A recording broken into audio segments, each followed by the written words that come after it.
জানো বন্ধুরা, একটা মানুষ সবার প্রিয় হতে পারে না, তাই এজন্য নিজের মতো করে চলা ভালো। যে চিনার সে ঠিক চিনবে, আর যে বুঝার সে ঠিক বুঝবে। জীবনে সবাই সবসময় পাশে থাকে না।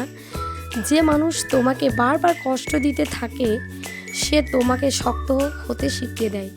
মানুষেরা দূরত্ব তৈরি করে, তারা তোমাকে বুঝিয়ে দেয় তুমি নিজে কতটা দামি।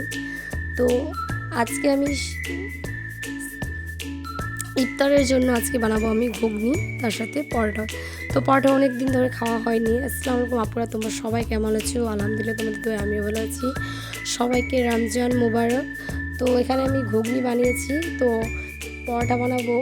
পরোটার জন্য এখানে আমি গরম জল আর চিনি লবণ দিয়েছি, যাতে পরোটা খেতে একটু বেশি ভালো হয়।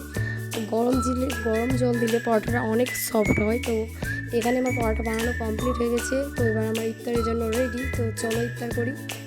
তো ভালো লাগলে ভিডিওটি অবশ্যই লাইক কমেন্ট